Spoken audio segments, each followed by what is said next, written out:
Existen diversos métodos numéricos para la resolución de ecuaciones diferenciales, y aunque muchos de ellos son eficientes, algunos otros presentan errores considerables que afectan el análisis de resultados de ciertos problemas. En este video vamos a explicar uno de los métodos numéricos más precisos para la resolución de ecuaciones, el método de Runge-Kutta de cuarto orden. Introducción. En el análisis numérico, los métodos de Runge-Kutta son tipos de métodos numéricos genéricos e iterativos, explícitos e implícitos, utilizados para la resolución de ecuaciones diferenciales. Los métodos de Runge-Kutta parten de la ecuación de Taylor, dada según el método de Euler. Son generalizaciones de la fórmula de Euler en los que el valor de la función evaluada en un intervalo determinado se reemplaza por el valor obtenido en un promedio ponderado del valor de la función aproximado, mediante pendientes en el mismo intervalo. De esta manera, con ayuda de las pendientes, logramos obtener una mejor aproximación y se reduce el error. Este conjunto de métodos fue inicialmente desarrollado alrededor del año 1900 por los matemáticos Carl Runge y Martin Wilhelm Kutta. El conjunto de métodos de Runge-Kutta son métodos numéricos de paso a paso, lo que quiere decir que para avanzar al paso siguiente es necesaria la información del paso anterior inmediato. Es decir, para avanzar al paso n+1 solo es necesaria la información sobre el paso n, como se puede observar en la función superior derecha de la presentación, donde tenemos xn+1 es igual a xn más la función vectorial dada por los parámetros xn, tn y h, en donde x0 es igual a x evaluado en 0. Ahora bien, también podemos observar que xn será el vector de r a la n, tn será la variable real independiente y h determinará el tamaño de paso. Sin embargo, es importante recalcar que, pese a cómo se describe en esa función, también podemos encontrar el mismo método con los parámetros dados por x y por y, donde se necesita ocupar a y para poder encontrar a la y siguiente. Sin embargo, h siempre determinará el tamaño de paso.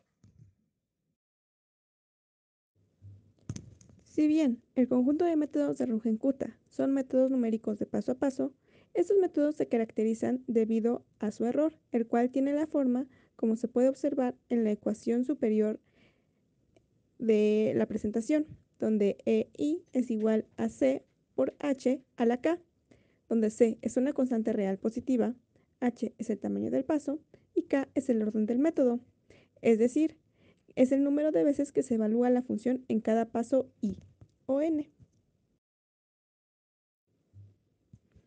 K definirá el orden del método, es decir, las pendientes que se utilizarán durante la resolución del problema, a lo que se tendrá un error de aproximación menor conforme aumente el orden, tal como se puede observar en la gráfica, ya que las pendientes aumentarán. Existen diferentes ecuaciones para cada una de las pendientes, ya sea que se utilice la pendiente K1 o se utilicen dos pendientes o se utilicen 3 o 4 pendientes, las cuales se deducirán a continuación.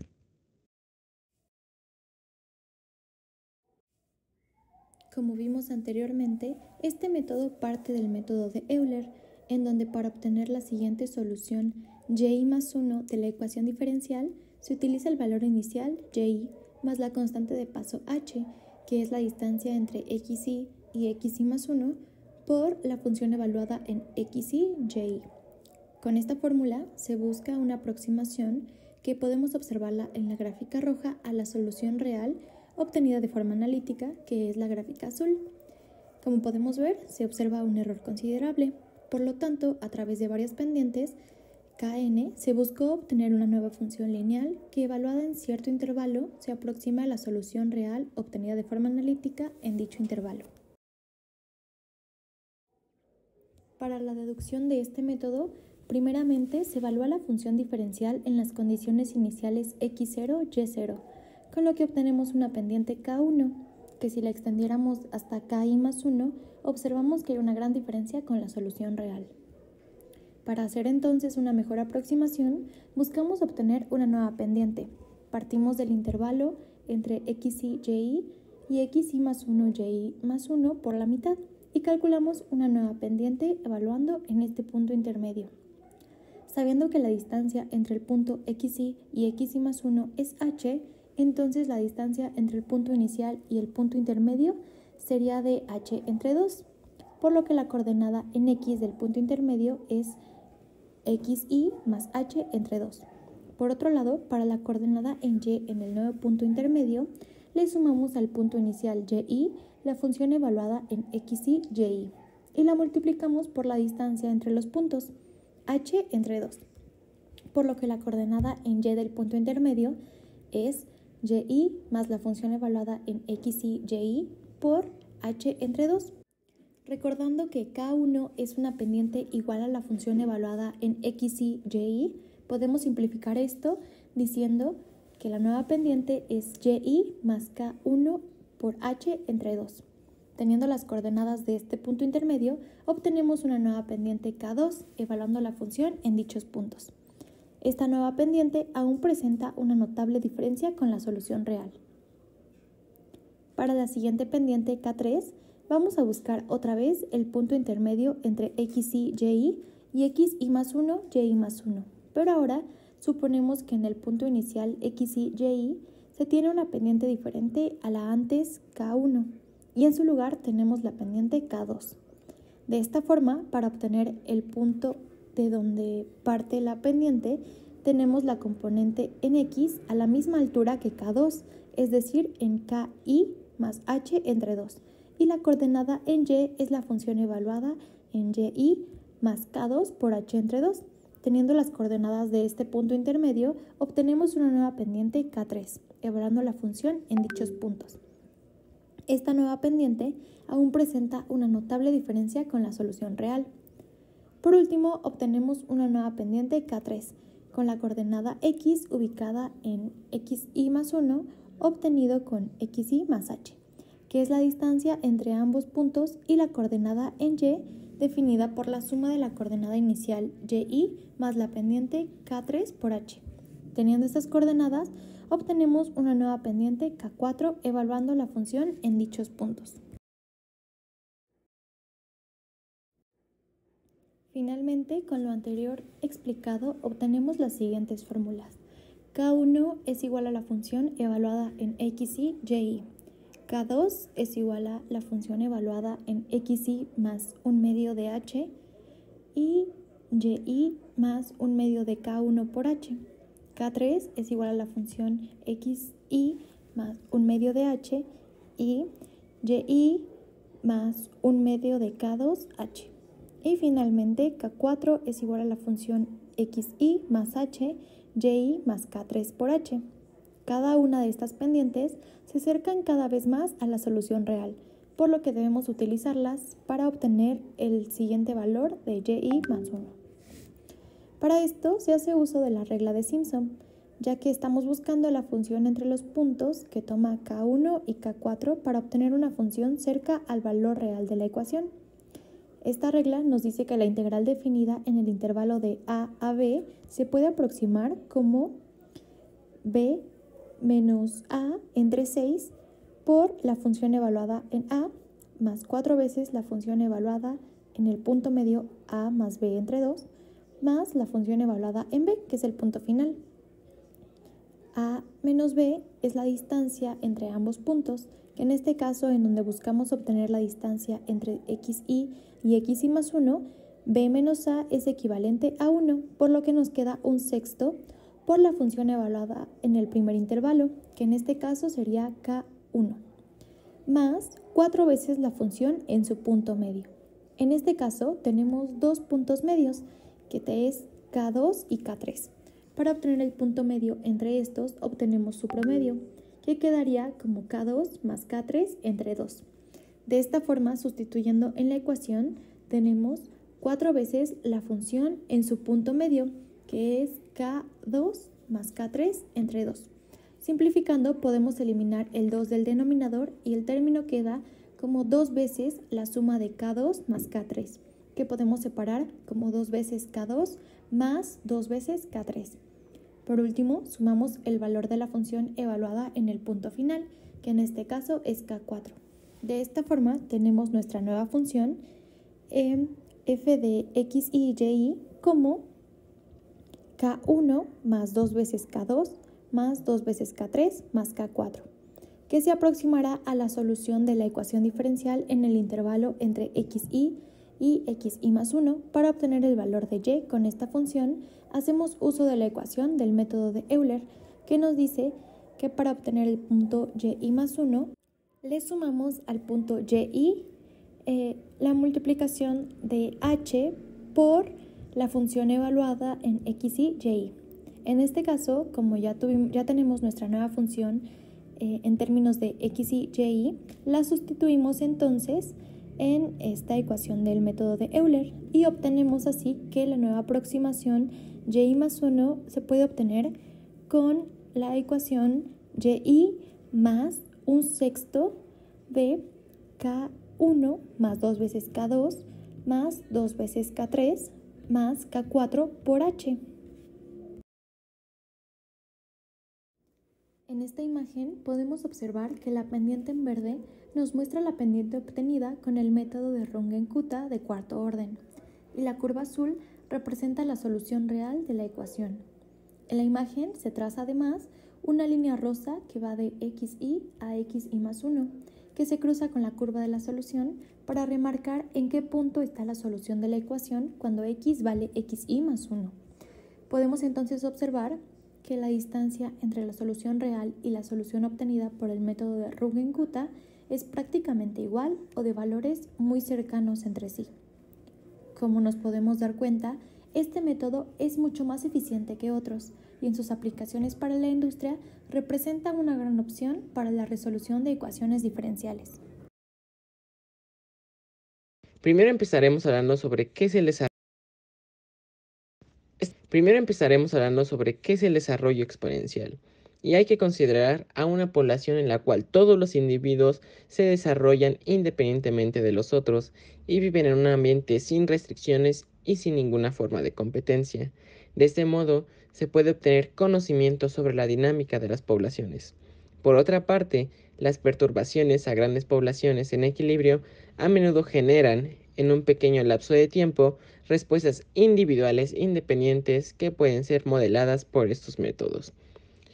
Un ejemplo de todo esto es la introducción de un infectado en una población libre de enfermedad que conduce a la generación de casos secundarios de contagios. Pues finalmente los contagia, con lo que se va a propagar una enfermedad.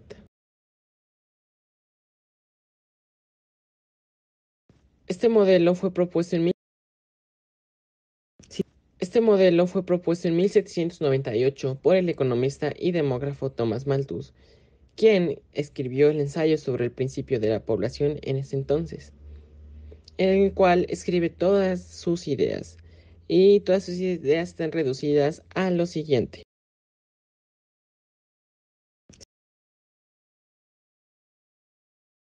Citando sus propias palabras, sostengo que el poder de la población es indefinidamente más grande que el poder de la tierra para producir la subsistencia del hombre. La población, cuando no se controla, crece en proporción geométrica. La subsistencia solo aumenta de forma aritmética. Un conocimiento mínimo de los números permite apreciar la inmensidad del primer poder en comparación con el segundo. Prácticamente, cuando una población no está sujeta a factores externos, la falta de alimentos, competencia por el hábitat, presencia de un depredador, la velocidad de crecimiento es proporcional al número de individuos que la componen. Él llegó a la conclusión de esto hace 200 años. Y también mencionó que cuando la población va a ser mucho más grande que la producción de los alimentos, se va a llegar a una catástrofe. Se va a llegar a un punto en el cual no va a haber retorno. Este punto es denominado la catástrofe malthusiana. Y es aquí cuando la humanidad se va a quedar sin recursos, como el agua. Familiar, no. Sin recursos. También se va a quedar con pandemias. Familiar, tampoco lo es definitivamente. Y sin producción de alimentos. La verdad es que él fue un visionario y vio más allá de lo que todos querían. Afortunadamente para la raza humana no hemos llegado hasta ese punto, pero no quita que algún día vayamos a llegar. Quizás ya estamos entrando a esa catástrofe. Pero bueno, esa es historia para otro cuento. Mientras tanto, vamos a hablar acerca de la ecuación diferencial para el crecimiento exponencial de poblaciones. La ecuación diferencial es la siguiente. La diferencial de y respecto de t es igual a una constante por y, en el cual y va a ser el tamaño de la población en un cierto instante de tiempo t. Y según el modelo de Malthus, el crecimiento de la población seguirá un modelo de cierta tasa de crecimiento constante y va a ser k. Este modelo es estimativo para intervalos de tiempo no muy grandes y se ha usado para el estudio de colonias de bacterias, poblaciones de pequeños mamíferos, hasta la población humana y, claro, la población de virus y los contagiados. A finales del año 2019 y principios del año 2020, en el caso de México, llegó a nuestras vidas el dichoso virus SARS-CoV-2, o también denominado COVID-19, que llegó para transformar la vida de absolutamente todos los seres humanos sobre la faz de la Tierra, despojando esperanza, familiares y fe. Sin embargo, también llegó para transformar nuestras vidas de manera positiva, cambiando hábitos. Recordemos que al principio de la pandemia no se conocía absolutamente nada de este dichoso virus. No sabíamos si teníamos que usar cubrebocas, si podíamos salir o no. Entonces, no había nada que frenara el virus.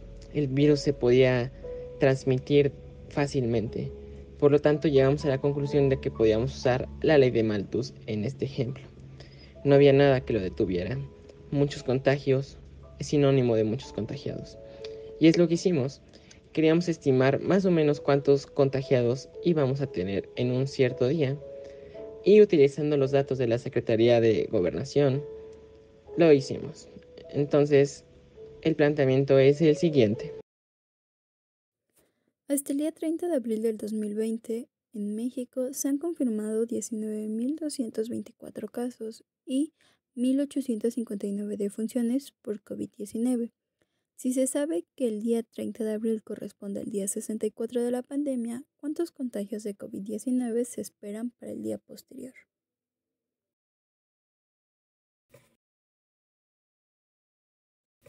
Solución analítica. De la ley de Malthus tenemos que la diferencial de y diferencial de x es igual a ky. Por el método de variables separadas nos queda que diferencial de y sobre y es igual a k por diferencial de x. Si integramos ambos lados de la ecuación nos queda logaritmo natural de y es igual a kx más una constante. Despejando y tenemos que e elevado al logaritmo natural de y es igual a e elevado a la kx por una constante. Posteriormente, y es igual a e elevado a la kx por una constante.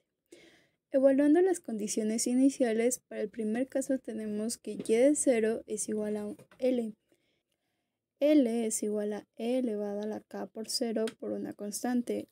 Finalmente, L es igual a C. En el segundo caso, que corresponde al día 64 con 19.224 contagios, tenemos que 19.224 es igual a e elevado a la k por 64 por una constante. Finalmente, la constante k es igual a el logaritmo natural de 19.224 sobre 64. Con los datos ya obtenidos anteriormente para y, l y k, podemos sustituir que y es igual a e elevado a la kx por l para cuando x es igual al día 65. Entonces nos queda y es igual a e elevado al logaritmo natural de 19.224 sobre 64 por 65. Finalmente nos da el resultado de 22.427.3942 infectados. Solución de Runge-Kutta, cuarto orden. Para este método tenemos las siguientes fórmulas. H es igual a 1, y' es igual a f de x, y, que es igual a la ecuación diferencial planteada anteriormente, ky. Para K1 tenemos f de x, y. Para K2 la función de xi más un medio de h, coma y más un medio de k1 por h. En K3 tenemos que la función de f de i más un medio de h, f y de i más un medio de k2 por h. Para la K4 nos queda que la función f de i más h, y de i más k3 por h. Y finalmente para y más 1 tenemos que y es igual a un sexto de k1 más 2 por k2 más 2 por k3 más k4 por h. Si sustituimos con un valor de k igual a logaritmo natural de 19.224 sobre 64, que calculamos de manera analítica en el paso anterior, nos quedaría los siguientes valores para K1, K2, K3, que después sustituimos en Y1, quedando así como resultado un valor de Y igual a 22.427.3799 infectados, que si lo comparamos con la solución anterior no difiere mucho más que en algunos decimales. Debido al implemento de 4 pendientes, dado el cuarto orden de los métodos de Rugenkutta, el error de aproximación es menor y tras partir desde el método de Euler para aproximaciones exponenciales es ideal, ya que el número de rectas acercarán a la solución de manera más eficaz, siempre y cuando se trate de una ecuación diferencial ordinaria. Es un método útil en diferentes aplicaciones, ya que puede reducir el error de ecuaciones diferenciales importantes, como lo es la velocidad de propagación de enfermedades, o bien determinar pandeos de columnas y deformaciones en vigas. En finanzas, calcular las variaciones cuantitativas de un sistema económico y algunas otras como el tratamiento de aguas residuales en ingeniería industrial. En cada caso, es importante o vital tener un mínimo de error, ya que podría terminar en consecuencias como una gran pérdida económica o de vidas humanas, aplicado al mundo real.